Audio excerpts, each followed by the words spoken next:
All right, today we're going to learn lesson 53, Too Much Hishtadius in Daily Dose of Bitachon by Rabbi David Sutton. And remember to love Shabbos. Of course. Okay, so the Tehillim writes, Ashra Gevar Asher Sam, Hashem Miftacho Velo Fana El Rehavim Vesater Chazav. Praiseworthy is the man. Just a moment.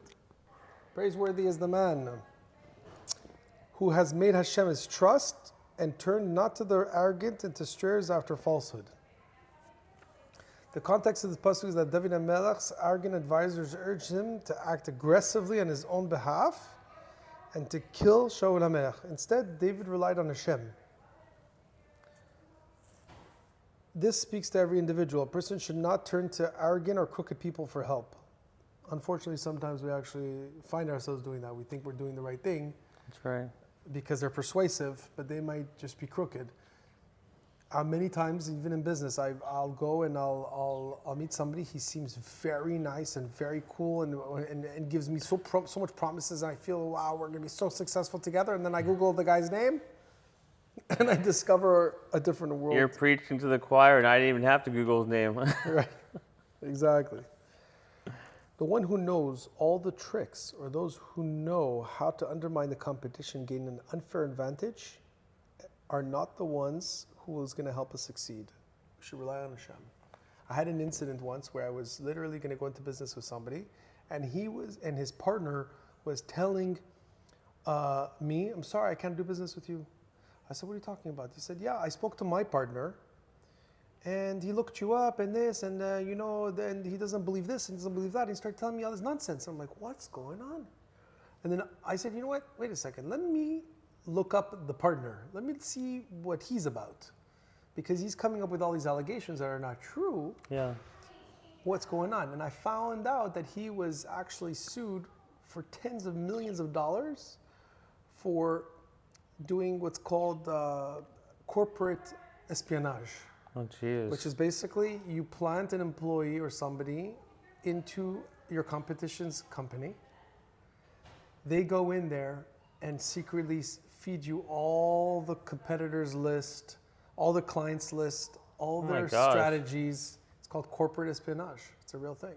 People do that. People plant employees to other companies in order to gain an advantage on them. It kind of sounds like some states, they have someone go get hired like at nursing homes and stuff, and they have them get a job there just so they could see what's going on behind closed doors. It's really scary. Yeah. So this is what it's talking about. It's saying when you need to have an unfair advantage by doing crooked things, that means you think that it's the guy you're sending that's giving you their parnasa. No. It's completely upside down. You have to rely on Hashem. The Midrash applies this pasuk specifically to Yosef HaTzadik. Oh, and by the way, just to go back, the reason, and so he got caught, and then when he got caught, he got sued for tens of millions of dollars, and he lost the case. So he paid such a large judgment. Wow. And this is the guy that's coming and saying those negative things about me. The man who relies on Hashem, he does not turn to the arrogant Egyptians to help him. However, there was one time when he did, and the result of that mistake teaches us that Hishtadlut has its limits.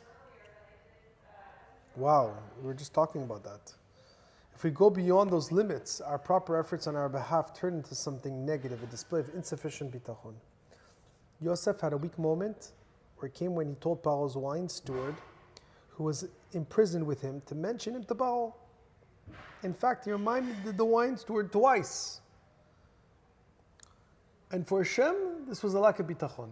So that's just like I was saying earlier with this parsha with Moshe. He davened 515 times, and he knew one more time he would have been able to go to Israel, but he had so much respect for Hashem where he didn't even say that one more prayer to get in because he wanted to watch his words. No matter what was the most important thing from to go to Israel, is more important for him to respect Hashem. Right. And that's why even when we daven, we have to be very careful with the words that we use, because words are everything. I mean, they could determine everything.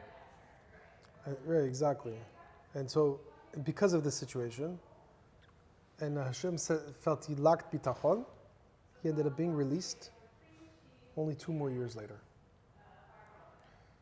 A part of me is bothered about this because I wonder, and I'm like, I mean, that's your hishtadlut, like sending someone as your messenger to say something to get you out of jail, right? Because if you didn't do that, then maybe he wouldn't know about it, right? So I have a hard time with this. That is a complicated one because you can't just sit around and say Hashem have money come from the sky. You have to act. So was it really wrong that Yosef was acting? So that's exactly what he's saying here. Is that's pretty harsh response to somebody who has a normal impulse to go ahead and do something like that, right? And act like that. So the Bet HaLevi explains that there's no standard ratio of bitachon to hishtadlut. The calculation depends on the person. The more bitachon someone has, the less hishtadlut he has to do. Wow. If he does more, he will be accountable for the error. That means this is what we're talking about. It means the more you trust Hashem, the less you actually have to do. But you understand the significance here? The stronger you believe in HaKadosh Baruch Hu, the less hishtadlut. It's pretty powerful. It's very powerful. But it's hard to be consistent with that faith in Hashem. Sometimes you have the good days, then you have the bad days. Like they always say the line, you always come to him when things are bad, but when they're good, you forget about him. Right. And Yosef HaTzadik was on such a high level that he clearly saw the unfolding events as the workings of Shamayim. With the wine steward's dream and his interpretation, he saw everything falling into place. On this level, he really didn't have to do any hishtadlut. So the slightest effort on his part was seen as too much. For that he was punished. The Bet HaLevi says that this shows how great bitachon was. Yosef HaTzadik was held accountable because he should have and could have relied purely on bitachon. And this is why praiseworthy as the man refers to as Yosef. He wasn't punished for lack of bitachon, but rather for failing to live up to the requirements, the minimum requirements of bitachon that he was his potential that he could have had. Rav Shlomo Kluger examines another aspect of Yosef's interaction with the wine steward. The dream reveals that the wine steward would be brought back to Paro in 3 days. However, Yosef made his request immediately. And Rav Kluger says that Yosef's level of bitachon, he should have waited patiently until the 3 days would have gone by. Because at any moment, Hashem could have released him.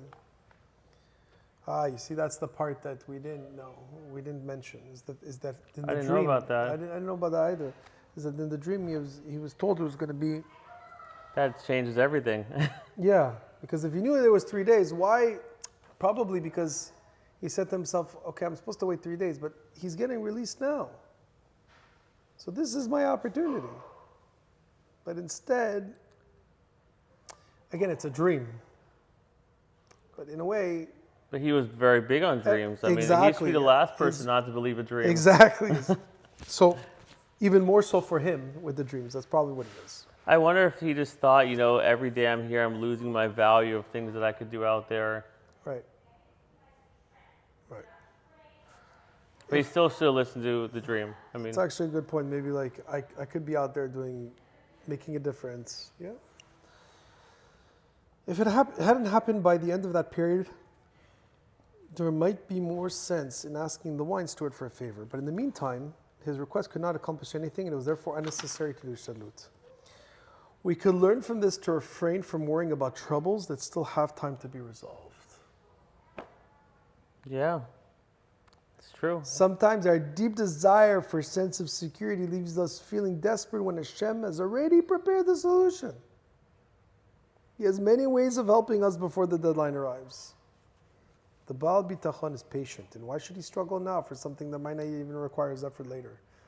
I tell a lot of people that spend their time worrying, but if we do this, then this can happen, that's going to happen, and as a result, we might end up doing this and that. I'm like, whoa, why are you predicting plan B and C, D, E, and F when you haven't even gone through plan A? Ever since you told me that a couple weeks ago, maybe a couple months ago, about just going with the plan A. I use that line a lot with people. They're like, well, I don't know what's going to happen. I might have to do. I'm like, go in with a plan A. Trust me. Always have just a plan A. Right. If you need a plan B, it will come when you need it. But go in with a plan A. Exactly. Because when you start thinking of all the plan B, C, D, F, that means number one, you definitely don't have bitachon. Yeah. Because you're thinking, okay, everything's not going to work out. And you're already 90% failing at plan A because you're so I really take that to heart. Right. So I really appreciate that one. That's good. Amazing. The Brisker Rav illustrated this iron-cloud bitachon. He had a kollel, and he paid his avrechim in Rosh Chodesh. But he worried about raising the money only the day before the payments were due. And once that day arrived, he would do his hishtadlut, and Hashem would give him what he needed. For each person, the balance between hishtadlut and bitachon is different. We walk a tightrope, taking care not to fall too far to one side or the other, and the person who doesn't trouble himself unnecessarily is the one David HaMelech calls praiseworthy. I see this happening all the time in Israel. There are families, you have no idea how they're paying the mortgage. You have no idea how they're paying their expenses. They're not making money. And somehow, just something comes from here, $100 from there, $20 from there, $1,000 from here, $500. And it's just fine as they manage. Yeah, I know. It's crazy. You know, You hear it's stories a all the daily time. miracle. You know, daily miracle. And, you know, it just, again, you have to do your part and just have bitachon. You know, it's not for everybody, because not everybody can live their daily life just waiting till the last minute and then just hoping things are going to go well. But anything cannot be anyone until you train yourself. You decide what you want to have as you. I mean, you decide who you want to be. Right. You know, a lot of times we use the excuse like, that's not me, but like it can be. But what is you, and how did you become you? Because that's the decision you made to be so-and-so. You decided to be a doctor, you decided to be this. But it didn't have to be you. You decided. So anything you can do. I know it sounds like corny. You could do whatever you want, but you can. You just train yourself. 100%. David HaMelech did not rely on arrogant advisors in dealing with Shaul, but rather trusted in Hashem. Bitachon and Hishtadlut have to be properly balanced according to our level of trust in Hashem. Like we said, if you want to have more, if you want to be doing more Hishtadlut, have less bitachon.